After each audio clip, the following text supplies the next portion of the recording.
A silent young woman enters the mansion, where a tragedy was never explained.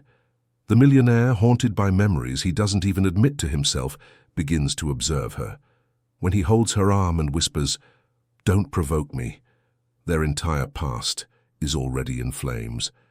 If you enjoy stories of love and romance, watch until the end, and you won't regret it. Subscribe to this channel and leave your comment saying where you're listening to this beautiful story from. We continue.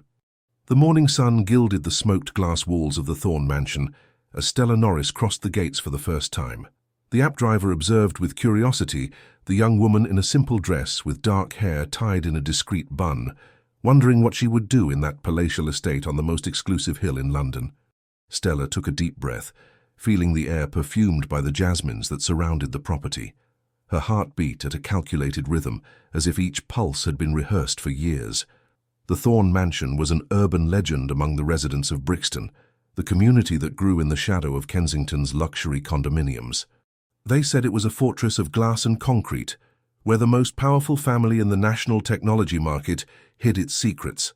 Vincent Thorne, the current owner, was rarely seen, but his reputation as a ruthless and solitary businessman fueled the gossip wheels of London's high society. Stella adjusted her worn bag on her shoulder and walked to the service entrance, where she would be met by Margaret, the housekeeper who had hired her over the phone without many questions. They urgently needed someone to replace the cleaner who had left in a hurry, without explanations. "You're early," observed Margaret, a woman with harsh features and tired eyes who seemed to carry the weight of the house on her hunched back. "That's good. Mr. Thorne values punctuality. In fact, he values anything that doesn't disrupt his routine." The housekeeper handed Stella a simple grey uniform and a pair of comfortable shoes. As she explained the house rules, she led the new employee through a labyrinth of pristine corridors, decorated with contemporary artworks that seemed to observe them with aristocratic indifference. The master rarely receives visitors. There are no parties, no dinners. The last celebration in this house was 7 years ago on his mother's birthday, shortly before the accident. Margaret paused, as if she had bumped into an invisible piece of furniture. "If you encounter Mr. Thorne, be brief and discreet. He doesn't appreciate conversations." Stella merely nodded, storing each piece of information as one collects pieces of a puzzle. Her face, of a discreet beauty almost erased by fatigue, revealed nothing but concentration on the instructions received. "You will primarily take care of the guest rooms, the library, and the sunroom. Mr. Thorne's personal quarters are only cleaned when he is away on business trips." Margaret hesitated. "There is a room at the end of the east corridor. White door with gold details. It's always locked. Do not try to clean in there, ever." A shiver ran down Stella's spine, but her face remained serene. "Lucy's room," she thought without letting her emotions escape through her eyes. "Any questions?" "No, madam. I can start right away." Margaret seemed surprised by the new employee's eagerness. Usually people hired to work at the Thorne mansion felt intimidated in the first few days, overwhelmed by the aseptic luxury and the somber aura that hung over the vast, silent rooms. "Excellent. Start with the sunroom. Mr. Thorne spends his mornings in the second-floor office and comes down for lunch at noon. Try to finish before then." Alone in the sunroom, a spacious, glass-enclosed area overlooking the gardens, Stella finally allowed herself to breathe more freely. Her hands trembled slightly as she opened the cleaning supplies cabinet.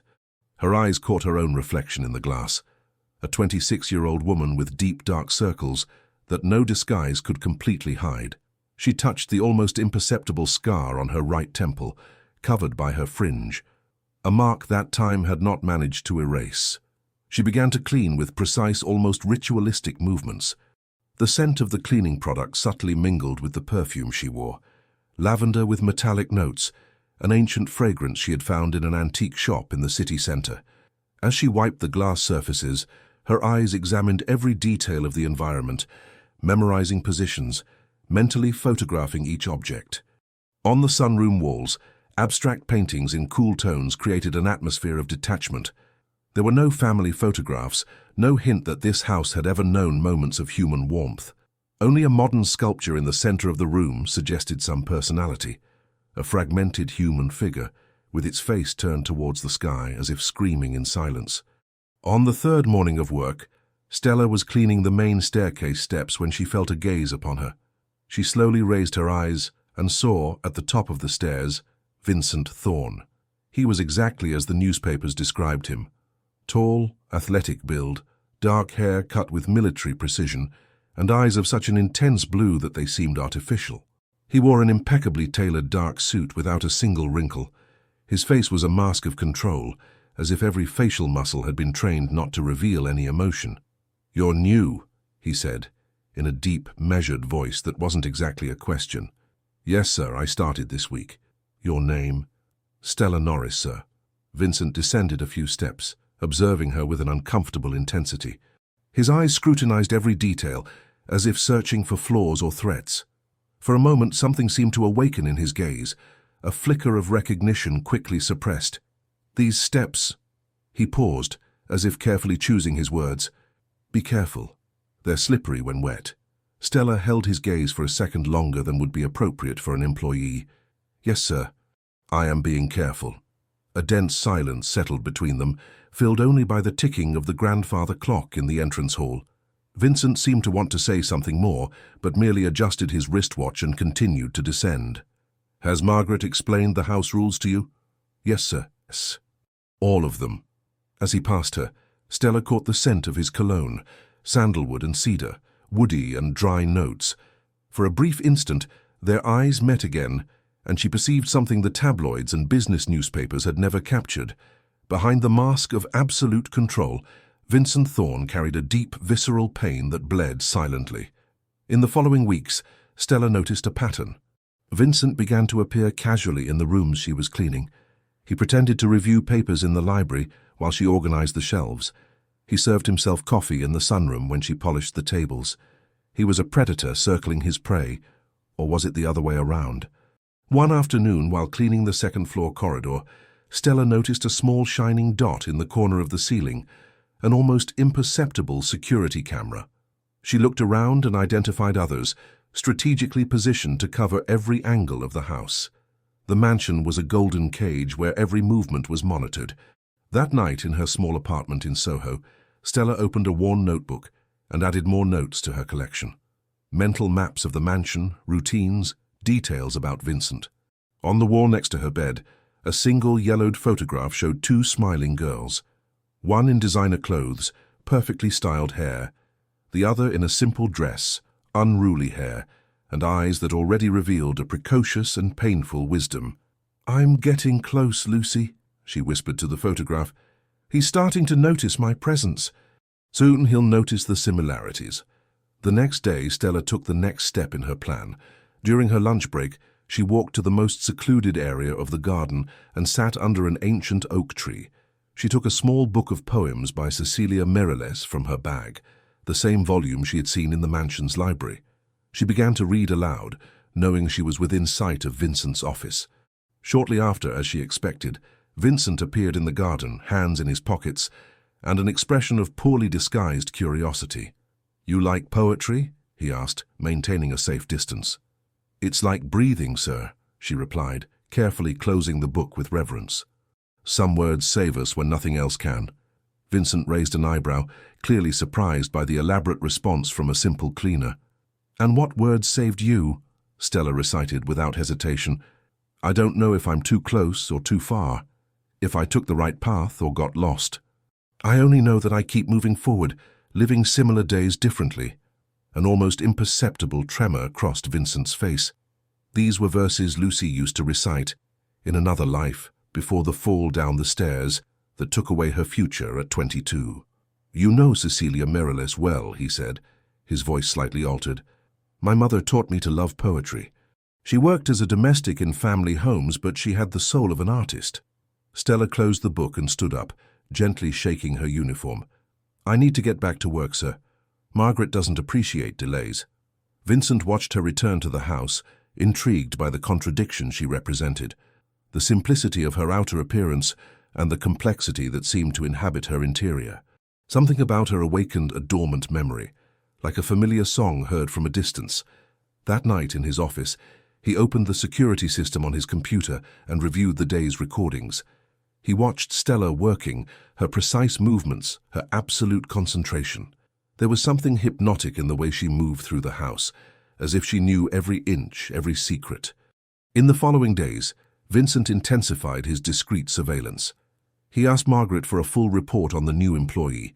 The information was scarce. Stella Norris, 26 years old, single, no children, lived alone in Soho, had completed high school and a secretarial technical course she had never practiced. She had been recommended by a former employee of the house, Helen, who had worked briefly at the mansion years ago. The name Helen triggered an alert in Vincent. Helen had been Lucy's last nanny before the accident. She had left abruptly after the tragedy, without collecting her last week's pay. Vincent decided to hire a private investigator to find out more about Stella Norris. Meanwhile, he maintained his daily observation, increasingly intrigued by the mystery she represented. One morning, Vincent was in his private gym when he saw Stella in the garden collecting dry leaves. He watched through the window as she moved with a natural grace, different from the more restrained posture she maintained inside the house. Without realizing it, he approached the window, hypnotized by the sight. Stella suddenly looked up as if she felt his presence, and their eyes met. There was no embarrassment or deflection. She held his gaze with an intensity that challenged him. For an instant, Vincent felt exposed, as if she could see through the walls he had built around himself. That afternoon, Vincent altered his routine for the first time in years. Instead of working late in his office, he went down to the library after dinner, knowing Stella would be cleaning the room. "You don't have to leave," he said, when she made a move to withdraw. "Continue your work." "I just came to get a book." Stella nodded and continued to organize the shelves, but Vincent noticed the tension in her shoulders. He pretended to search among the volumes, observing her from the corner of his eye. "You seem comfortable among books," he commented. "Books don't judge, sir. No matter who reads them, they deliver their stories with the same generosity." Vincent approached, holding a volume of poems that Lucy used to read. This was my sister's favorite. Stella looked at the book, and something in her eyes wavered, a brief flicker of emotion quickly suppressed. She had good taste. "You know about my sister?" The question came out sharper than Vincent intended. "Everyone in London knows the story of the Thorne family, sir. The newspapers talked a lot when—" She hesitated. "When the accident happened." "Accident." Vincent repeated the word, as if testing its bitter taste. "That's what they call it." A dense silence settled between them, charged with unspoken meanings. Stella continued her work, but her movements had lost their usual fluidity. Vincent realized he had touched on something profound. "Why did you come to work here?" he asked suddenly. Stella turned, facing him with studied calm. "I needed a job, sir, and the Thorne mansion pays well. There are many rich houses in London, but only one Thorne mansion." An enigmatic smile touched her lips for an instant. Vincent took another step closer, subtly invading her personal space. He noticed that she did not recoil, as most people did in his presence. "What do you really want, Stella Norris?" Her perfume, lavender with metallic notes, intensified in the confined space between them. A familiar scent that provoked fragments of memory, like shards of a broken mirror he could not reassemble. "Just to do my job, sir." Her voice was calm, but her eyes shone with an intensity that contradicted her words. Vincent slowly raised his hand, as if to touch her face, but stopped centimeters from her skin. "You remind me of someone. Perhaps I have a common face." Stella took a step back, breaking the spell of the moment. "I need to finish my task, sir. Margaret checks everything before I leave." She walked away, leaving Vincent with an inexplicable sense of loss. Something in that brief encounter had disturbed his carefully constructed balance. That night, as he reviewed the security footage in his office, Vincent noticed something strange. Stella had entered an area of the house that was not part of her duties, the corridor leading to Lucy's locked room. She didn't try to open the door, merely stopped in front of it, touching the white wood with her fingertips in an almost reverential gesture. Intrigued, Vincent zoomed in on the image to observe her face. There was an expression of deep pain, of longing, that disturbed him. It was not the curiosity of a stranger, but the grief of someone who knew what had been lost. The next day, the private investigator delivered his first report on Stella. The information was surprisingly scarce. Her school records had gaps, as if she had disappeared from the system for a few years. There were no records of formal employment before the age of 22. Her mother, Helen Norris, had worked as a domestic in several high-end homes in London, including the Thorne Mansion for a brief period 7 years ago. Helen had passed away 3 years ago, a victim of cancer. What most intrigued Vincent was a medical record found by the investigator. Stella had been admitted to a public hospital at 16 with multiple fractures and head trauma. The record mentioned domestic accident, but the investigator suspected unreported violence. Vincent felt a chill. The date of admission coincided with the week of Lucy's death. That afternoon, he was watching Stella through the camera system when he saw her do something inexplicable. She entered the library when no one was around, went to a specific bookshelf, and activated a hidden mechanism that only he and his deceased father knew. A secret compartment opened, revealing a small, built-in safe. Vincent's heart raced. There, private family documents were kept, including Lucy's diary, which he had never dared to read after her death. How did Stella know that secret? Without thinking twice, he quickly went downstairs. When he entered the library, he found Stella with a small red-covered notebook in her hands, Lucy's diary. "What do you think you're doing?" Vincent's voice was icy, controlled, but laden with threat. Stella showed no surprise or fear. She looked at him with disturbing serenity. Returning something that shouldn't have been hidden. Vincent strode across the room and grabbed her arm firmly. "Don't provoke me. You have no idea what I'm capable of." For the first time, Stella's eyes met his without reservation, without masks. "I know exactly what you're capable of, Vincent Thorne. The question is, do you?" At that moment, with their bodies close and electric tension pulsing between them, Vincent felt something break inside him, a dam holding back memories that stirred like turbulent waters. Stella's eyes, a deep brown with tiny golden flecks, were familiar in a way that terrified him. "Who are you really?" he whispered, still holding her arm. But now his touch had lost its initial hostility, transforming into something closer to a desperate plea. "Someone this house hasn't forgotten," she replied in a low voice. "Someone who hasn't forgotten this house either." Vincent slowly released her arm, noticing the red mark his fingers had left on her skin. A sudden feeling of guilt washed over him. Stella placed the diary on the table between them. "Read it. Then you'll decide whether I should leave or stay." She left the library, leaving Vincent alone with the small red notebook that contained the voice of his dead sister, and perhaps the key to the mystery Stella carried with her. Vincent remained motionless for long minutes after Stella left, staring at the diary on the table, as if it were a bomb about to explode. His fingers trembled slightly when he finally touched the faded red cover. Those pages contained Lucy's voice, her most intimate thoughts, perhaps even clues about what truly happened on that fateful night the family insisted on calling an accident.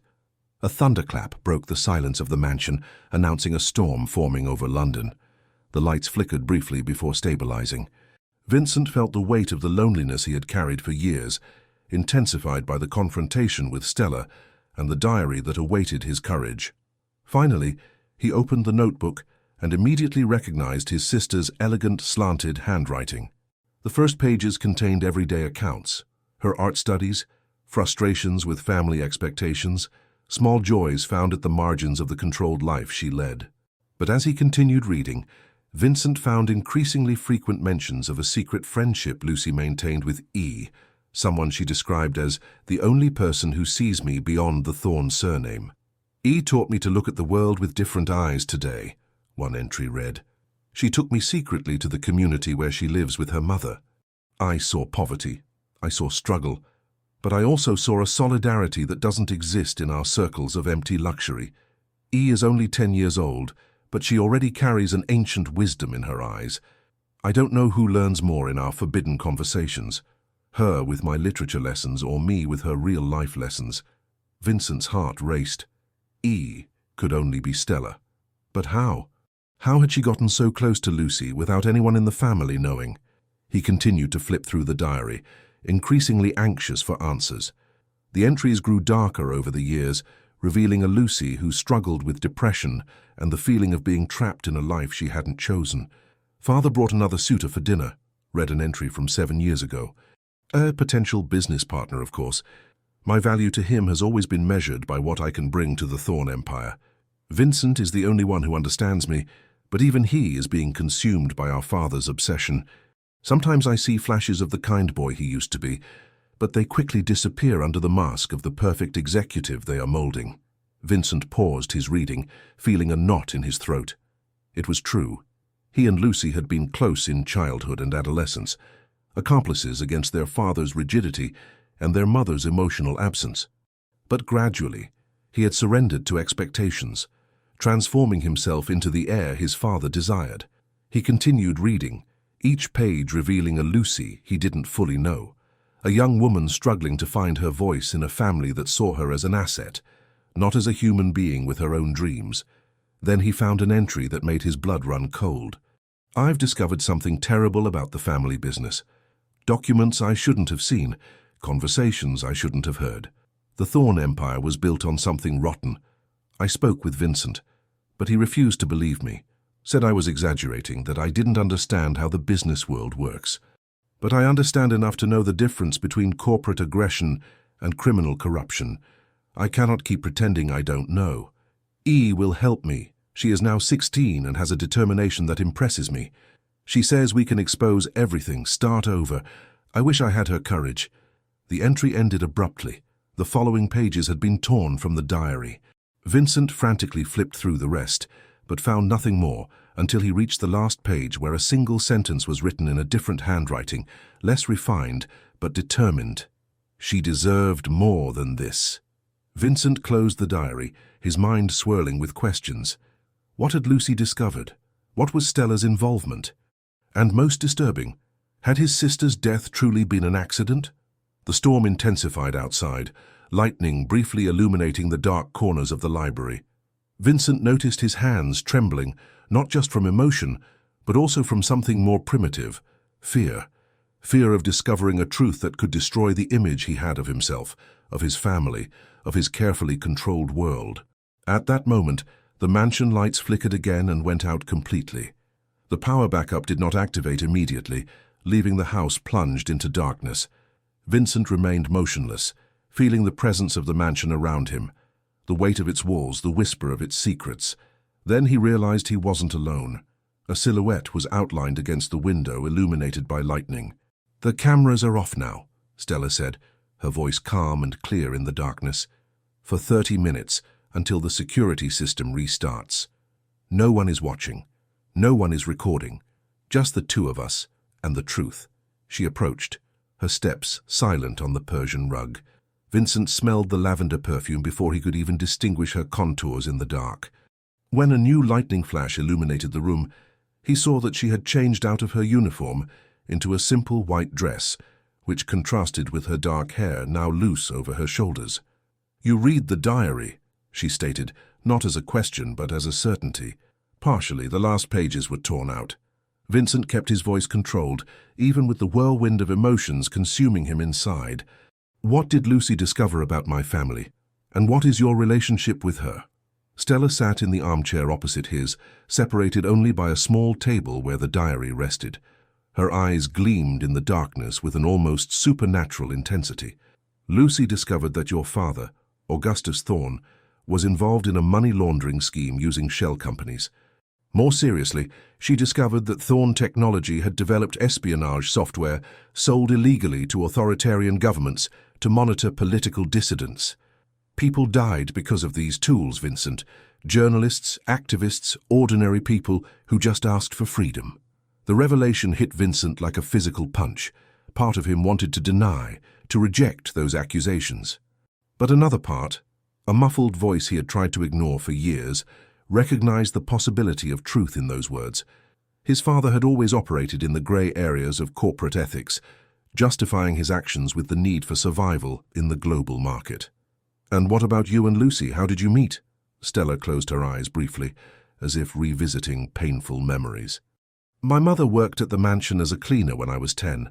Sometimes during school holidays, she would bring me secretly because she had no one to leave me with. Lucy found me one day, reading one of her books in the library when no one was looking. Instead of reporting me, she offered me more books. It was the beginning of our secret friendship." A new thunderclap shook the mansion's windows. Memories began to return to Vincent's mind. Fragments of overheard conversations, doors closing as he approached, muffled laughter echoing through the house corridors. He had noticed changes in Lucy's behavior, but he was too busy with his own responsibilities to investigate. We continued to meet even after my mother stopped working here, Stella continued. Lucy gave me lessons, shared her books. She was like the older sister I never had. As I grew up, our friendship strengthened. I helped her escape the mansion to see the real world beyond these walls. She helped me dream of possibilities beyond my social status. Vincent watched Stella's face as she spoke. There was genuine pain there, a loss that time had not healed. The week before her death, Lucy was agitated, scared. She said she had discovered something terrible and needed my help. We planned to meet on the night of the accident. She said she would bring documents, evidence, that we needed to expose the truth about the Thorne family's business. The lightning flashes cast dancing shadows across Stella's face, giving her an almost spectral appearance. Vincent felt a shiver run down his spine. "Where were you when she died?" he asked, his voice little more than a whisper. "Here," Stella replied, her intense gaze fixed on him. "Waiting for her in the back garden in the rain like this. I heard the scream, I ran inside, but by the time I reached the stairs it was too late." The emergency system finally activated, and dim lights partially illuminated the library. Vincent could see silent tears streaming down Stella's face. "You were here that night," Vincent's voice faltered. "Why did we never know? Why didn't you come forward?" "Because I was also a victim that night." Stella stood up and approached him, leaning in so her face was level with his. "When I ran to help Lucy, I was intercepted by two men, security guards I had never seen before. They said I was an intruder, that I shouldn't be there. They assaulted me, Vincent. They beat me almost to death and abandoned me in a vacant lot on the outskirts of the city." She gently pushed her hair away from her right temple, revealing a thin, whitish scar. "I spent weeks in the hospital. When I finally recovered enough to speak, no one believed my story. A poor girl from the periphery accusing the powerful Thorne family. It was easier to record it as a domestic accident and send me home." Vincent felt nauseous. Fragments of memory began to click into place. Closed-door meetings after Lucy's death, whispered conversations between his father and the head of security, documents destroyed late at night. "I didn't order this," he said, his voice trembling with horror. "I know it wasn't you," Stella interrupted, surprising him. "You were also a victim in your own way. After Lucy's death, you disappeared for months. The newspapers said you were resting in Europe, but my mother, who still kept in touch with mansion staff, discovered the truth. You were admitted to a psychiatric clinic in Switzerland. You were devastated, uncontrollable, and you returned different."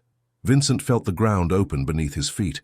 He vaguely remembered the period in the Swiss clinic, but the details were hazy, as if seen through a smokescreen.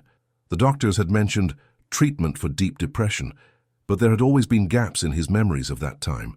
"What else did they do to me?" he asked, more to himself than to Stella. "Experimental therapies, according to what my mother heard. Something to restructure traumatic memories. When you returned, you assumed the presidency of the Thorne Empire without questioning Lucy's death, without investigating." The Vincent that Lucy described in her diary, sensitive, questioning, just, had been replaced by a version more convenient for the family's interests. A heavy silence fell between them. Outside, the storm began to subside, the thunder now more distant. Vincent felt as if he was waking from a long sleep, his perceptions painfully adjusting to a new reality. "Why did you come back now?" he finally asked, "after so many years?" Stella returned to the armchair, her face partially shadowed by the dim light. "My mother died 3 years ago. On her deathbed, she handed me a box that Lucy had entrusted to her on the eve of her death, a box that was supposed to be delivered to you if something happened to her. My mother hid it all these years, fearing for my safety. Inside were the diary and a flash drive with documents copied by Lucy.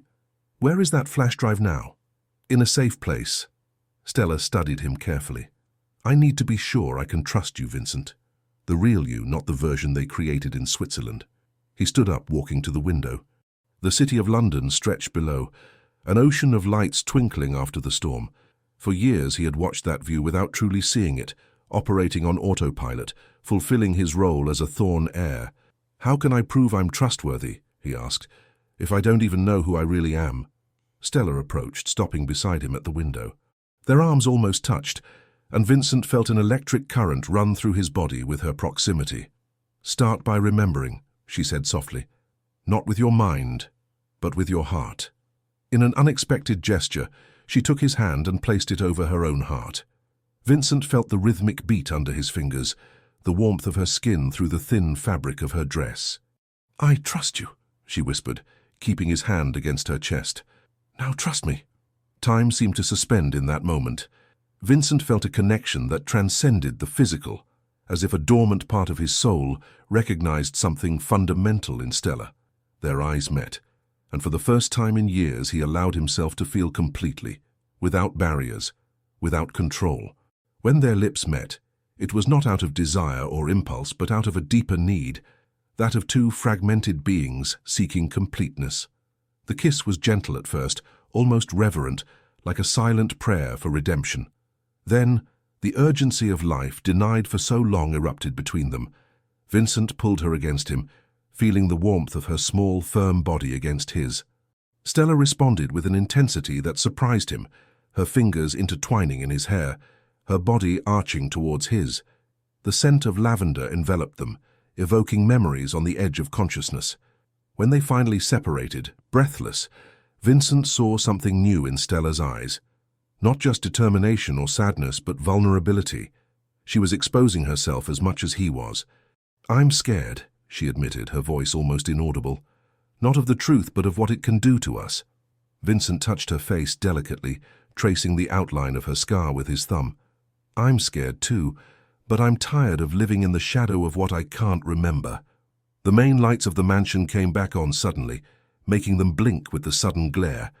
The moment of intimacy was broken by reality reasserting itself. The security cameras would be working again, the invisible eyes watching every move. "You need to go," Vincent said, reluctantly releasing her. "It's not safe for us to be together here." Stella nodded, quickly composing herself. "Meet me tomorrow at Hyde Park near the Japanese garden at 10 in the morning. I'll bring the flash drive." Before he could answer, she was already moving towards the door. She paused briefly on the threshold and looked back. "The man Lucy loved as a brother still exists, Vincent. I saw him tonight, in your eyes, in your touch. Don't let them erase him again." Then she left, leaving behind only her perfume and a transformed Vincent, torn between the man he had been forced to become and the one who was beginning to awaken from a long stupor. The next morning, Vincent woke with a clarity he hadn't felt in years.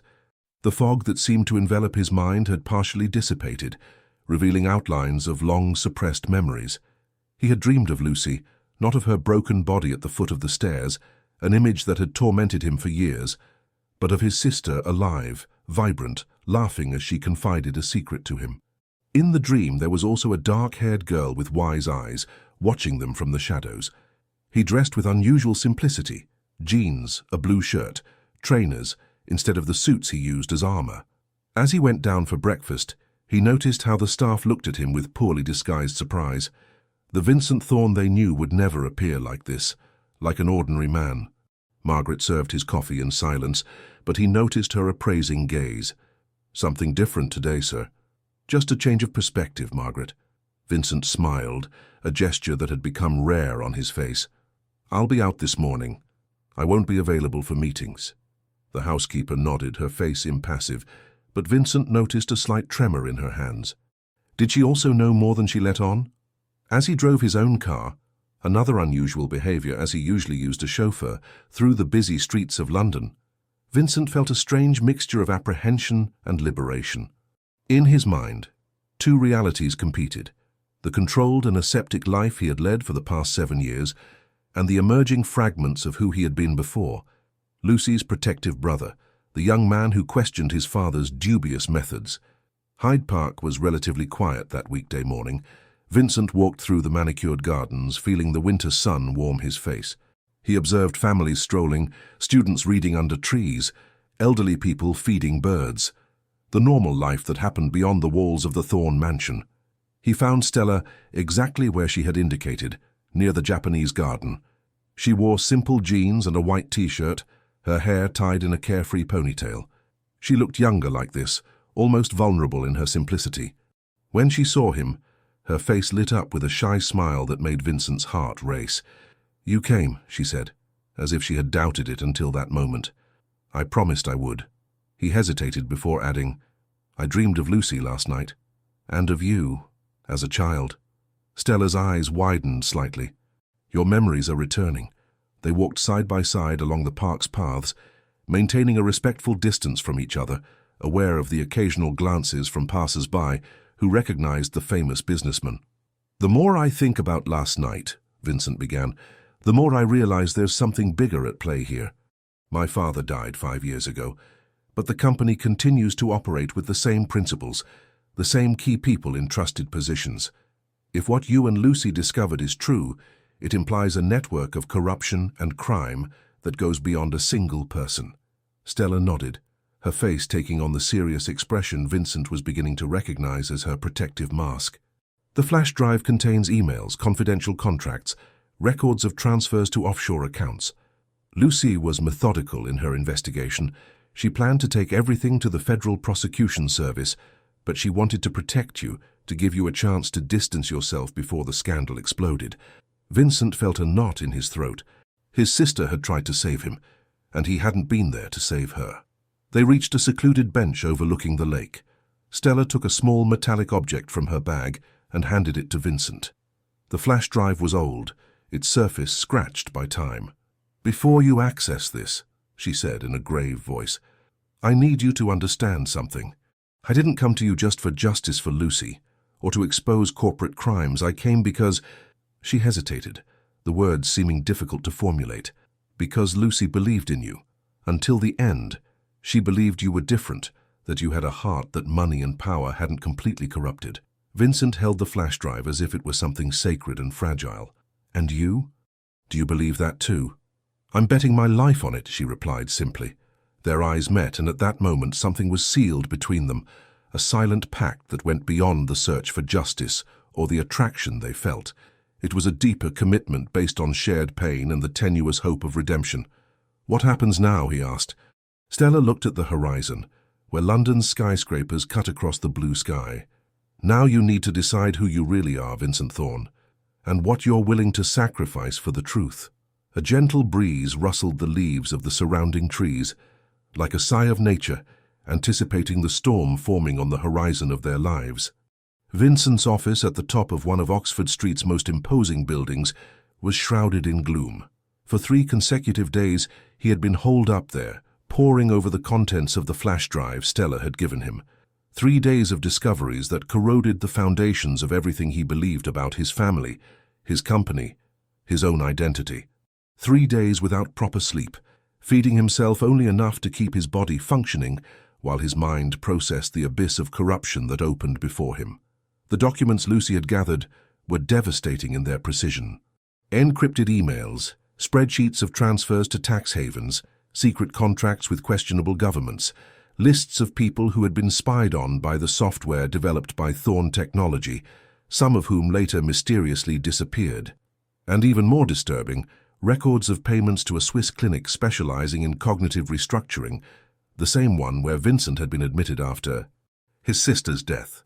His cell phone vibrated for the 10th time that hour. Charles Miller, the company's financial director and his late father's right-hand man, insisted on speaking with him about urgent decisions that cannot wait. Charles had been like an uncle to Vincent his whole life, the man who had guided him in business after his time in Switzerland. Now the documents revealed that he had also been the main architect of the money laundering scheme and responsible for covering up the darkest aspects of the company's operations. The light rain falling over London intensified, turning into a storm that lashed the office windows. Vincent watched the drops running down the glass, creating ephemeral patterns that seemed to mirror the chaos in his mind. Somewhere in the city centre, Stella awaited his contact, hidden in a small apartment he had rented with his own money, with no records that could be traced back to them. After their meeting in the park, both had agreed that it was not safe for her to return to the mansion or her own apartment. Whoever had orchestrated Lucy's death and the attack on Stella years ago remained in a position of power, and now might feel that the danger of exposure was renewed. The landline rang, startling him.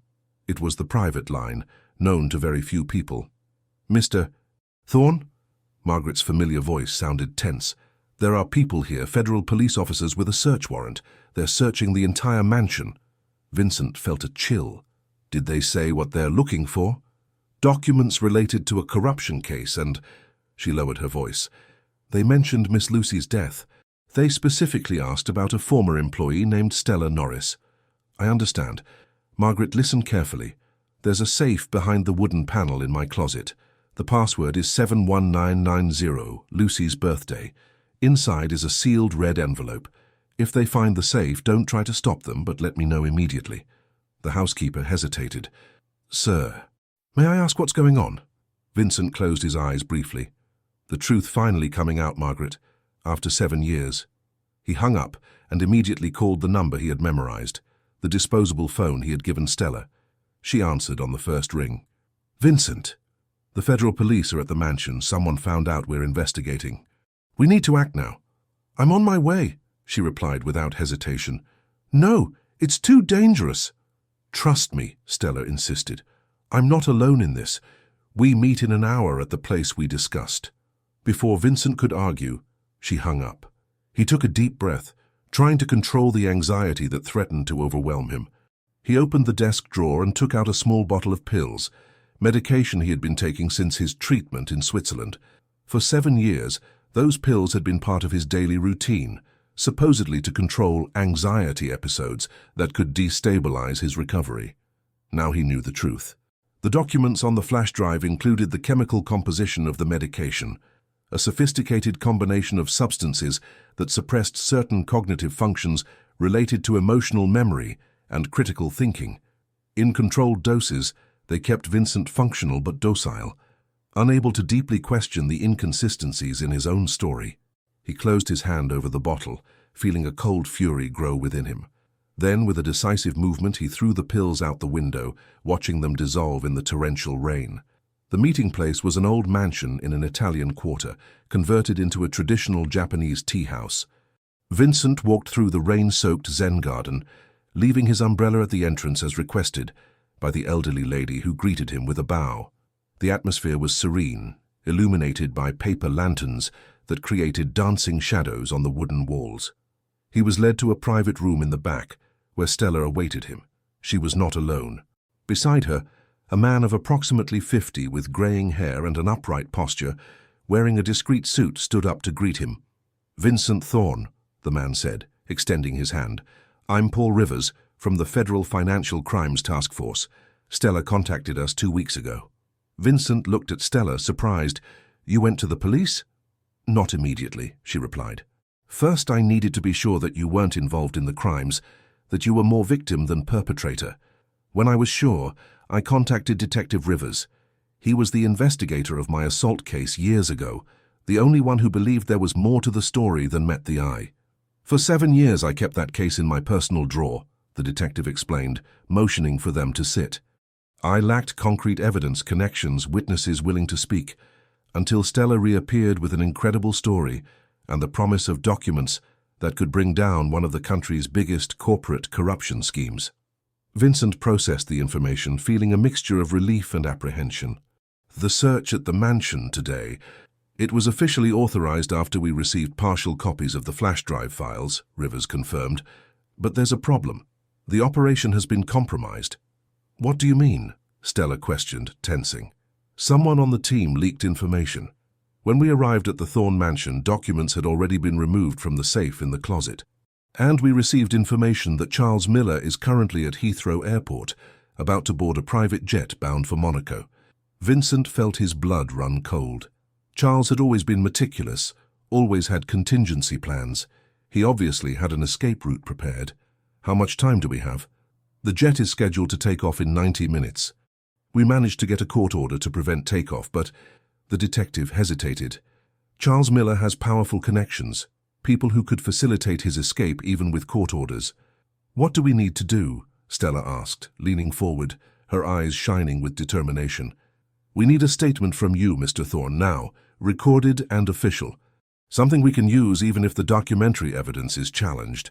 Vincent took a deep breath, feeling the weight of the decision. A statement would mean the end of the Thorne Empire as they knew it. It would mean exposing his own father's crimes.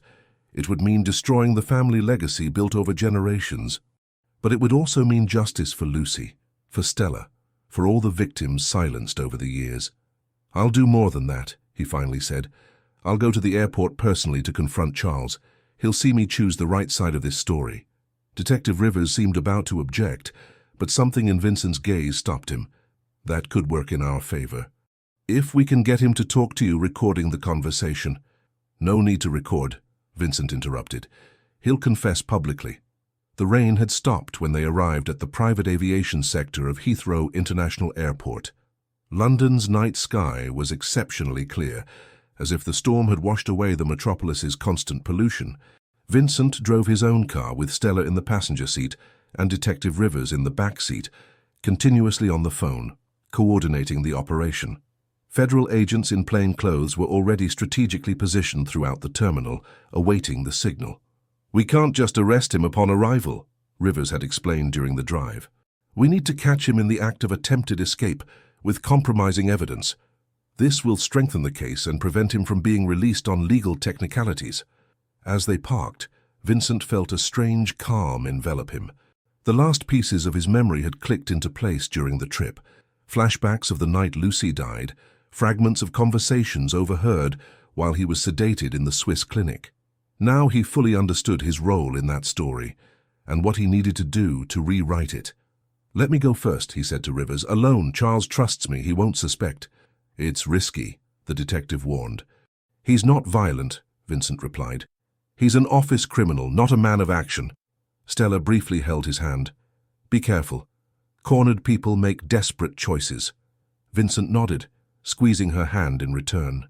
In recent days, between painful discoveries and impossible decisions, something had grown between them, a bond that transcended physical attraction or circumstantial alliance. It was a connection forged in the fire of shared truth, recognized pain and joint hope for redemption.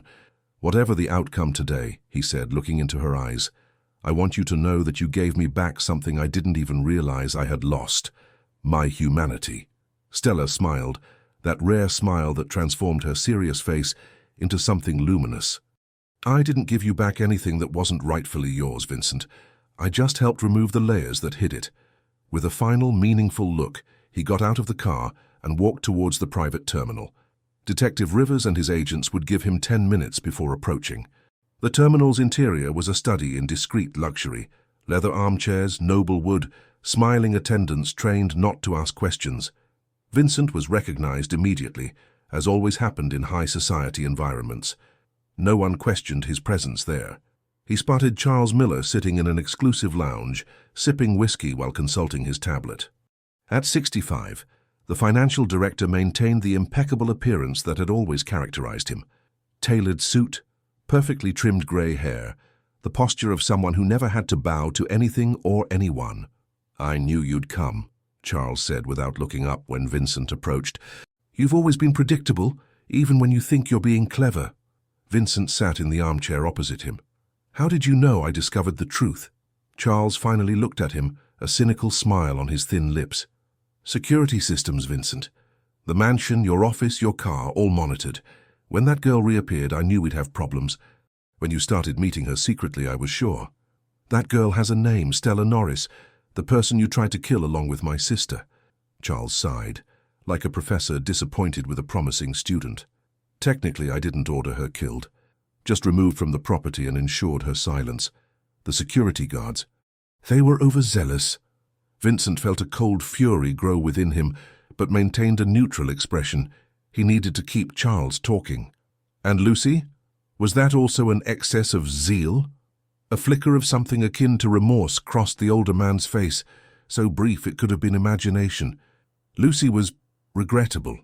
She shouldn't have been on that staircase at that moment. The intention was just to retrieve the documents she had copied, to make her understand the gravity of the situation. But she reacted badly, tried to flee. There was a struggle." Charles made a vague gesture with his hand, as if swatting an inconvenient insect. "Accidents happen." "It wasn't an accident," Vincent declared, his voice firm despite the knot forming in his throat. "It was murder, followed by a cover-up, destruction of evidence and an elaborate operation to silence me, too." Charles leaned forward, lowering his voice. "You were out of control, Vincent. You found her body, started making wild accusations, threatened to destroy everything your father built.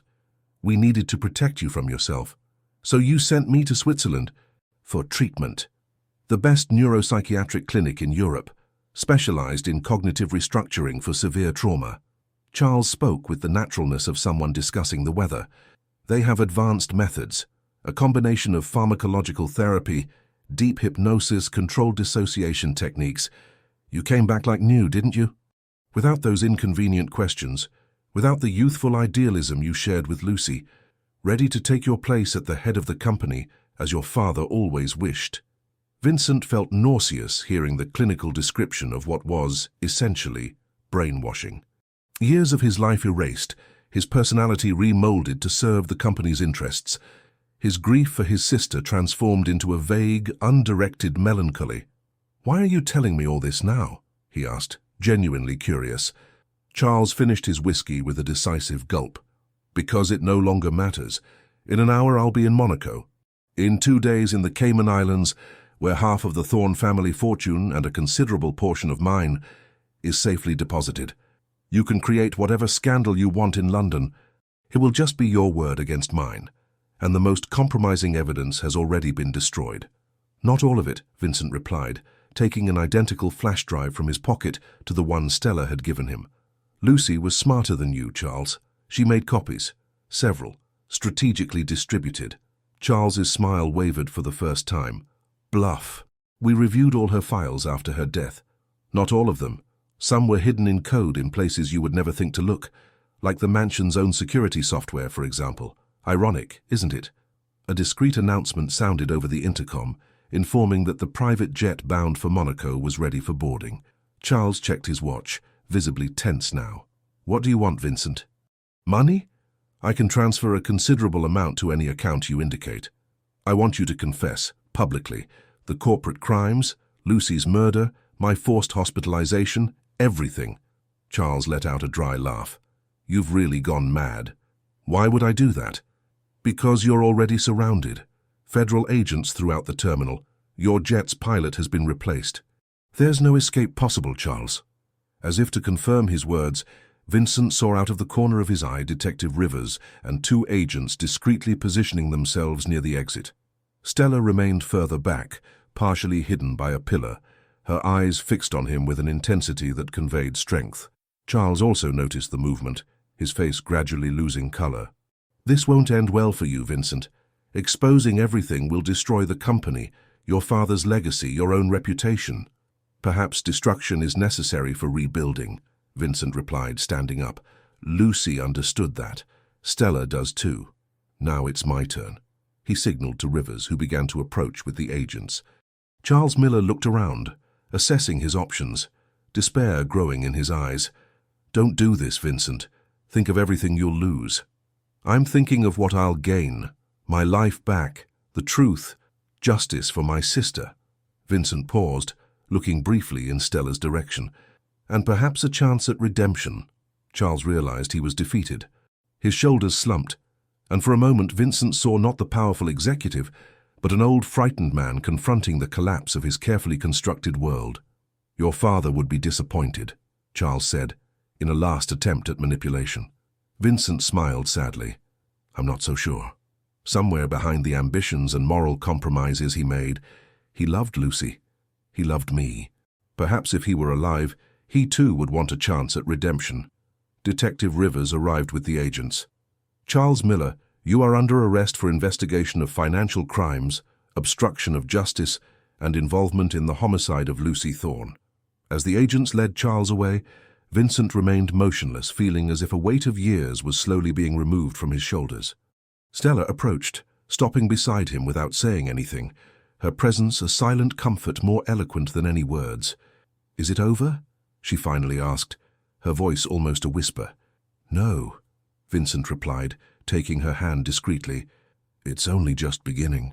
The following 3 months were a whirlwind of depositions, investigations, and sensational headlines. The Thorne Gate case, as the press dubbed it, proved to be one of the biggest corporate scandals in recent British history, involving high-ranking politicians, corrupt judges, and powerful businessmen. Vincent cooperated fully with the authorities, even when it meant exposing his own father's crimes. Thorne Technology entered a complete restructuring process, with independent auditors, temporarily taking operational control, while justice separated the legitimate from the criminal operations. He sold the mansion. He could no longer live in that mausoleum of manipulated memories and silenced traumas. He rented a simple apartment in Notting Hill, where he could walk the streets without being immediately recognized, frequent small anonymous bookstores and cafes, reconnecting with the daily life that had been denied to him for years. Stella remained close throughout the process, not as a shadow or a memory of the past, but as a solid presence in the present. Between depositions and hearings, they slowly built something both had considered impossible, a relationship based not only on the undeniable chemistry between them, but on mutual respect and deep understanding.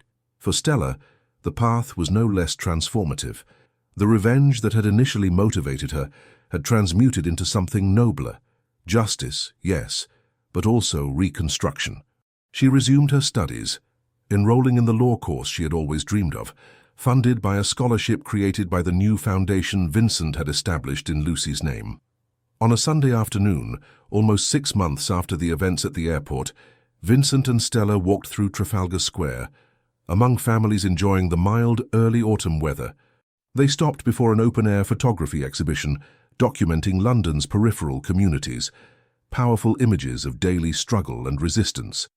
Lucy would have loved this, Vincent commented, observing a particularly touching photograph of children playing in a narrow alley, with a colourful mural painted by the residents themselves in the background. Stella nodded, resting her head lightly on his shoulder. She always saw beauty where others saw only problems. Like you, she smiled, that rare smile that illuminated her entire face. The difference is that she was born with privileges that allowed her to dream beyond survival. I had to fight for every inch. And now? Now I understand that justice and revenge are different things. One heals, the other just temporarily anesthetizes. Stella looked directly into his eyes. Your sister taught me to dream. You taught me that it's possible to turn dreams into reality. Vincent touched her face delicately, tracing the outline of the small scar on her temple, a gesture that had become intimate between them, a recognition of the visible and invisible marks they both carried. I'm thinking of accepting that invitation, he said. The university lecture? Yes, to tell our story. What happened to Thorn Technology, to Lucy, to me. How powerful companies can gradually become corrupted, and how it's possible to rebuild them on ethical foundations. Stella intertwined her fingers with his. You'll be exposing not just the company, but yourself. Your vulnerabilities, your mistakes, your incomplete journey of recovery, are you sure? The truth is what set us free. Perhaps it can do the same for other people. They continued walking, now towards an Italian quarter, where they had dinner reservations at a small Italian trattoria. The sun began to set, painting London's sky with orange hues that softened the harsh contours of the buildings. I received a proposal, Stella commented after a few minutes of silent walking. An internship at the law firm that is representing the families of the victims of the illegally sold surveillance software. Vincent felt a mixture of pride and apprehension. That's wonderful, but it will put you on the front lines against powerful people who haven't been fully exposed yet. Exactly where I need to be. There was determination in her voice, the same strength that had brought her there, surviving all attempts to silence her. I can't ask others to do what I'm not willing to do. Vincent recognized in her words the echo of his own recent decision, both choosing difficult paths not out of obligation, but out of conviction. We have a lifetime of struggle ahead of us, he observed. I prefer a life of purpose to an existence of empty comfort, Stella replied, squeezing his hand. Besides, we're not alone in this fight. Vincent's phone rang. It was Margaret, the former housekeeper of the mansion, who now worked in the administration of the Lucy Thorne Foundation. The foundation focused on corporate transparency projects and support for victims of violence. Mr. Vincent, Margaret said, her voice conveying urgency. We found more files in the old system. There are international connections we didn't know about before. I understand. We'll talk tomorrow, Margaret. Thanks for letting me know. As he hung up, he found Stella looking at him with a raised eyebrow, that questioning gesture that had become so familiar. Problem? She asked. Just another chapter in the story to unravel. He smiled, feeling renewed determination. It never really ends, does it? Each answer brings new questions. As it should be. Stella stood on tiptoes to kiss him lightly. Life isn't about reaching a perfect ending, but about continuing to move in the right direction. They entered the small trattoria, where they were warmly greeted by the elderly owner, who already knew them from previous visits. There, amidst the aroma of homemade tomato sauce and the cozy hum of families dining, they were just Vincent and Stella, not the heir to a corrupt empire and the woman seeking justice, but two people together, discovering the meaning of starting anew. Later, as they walked back to Vincent's apartment under a starry sky rarely visible in polluted London, Stella suddenly stopped, looking up with a contemplative expression. "What is it?" he asked, following her gaze. "I was thinking about something Lucy wrote in one of the letters she sent me. She said that sometimes we need to lose everything to discover what truly matters. At the time I found it sad, even pessimistic. Now I understand what she meant." Vincent embraced her by the waist, feeling the comforting warmth of her small body against his. "And what truly matters, Stella Norris?" She turned to face him, her eyes reflecting the sparkle of the stars and the city lights. "The truth, justice, and having enough courage to fight for both, even when it seems impossible." "And love?" he asked, lightly touching her face. A slow, luminous smile spread across Stella's lips. "Love is what gives us that courage, Vincent. It's what transforms the struggle into something worth living for, not just surviving."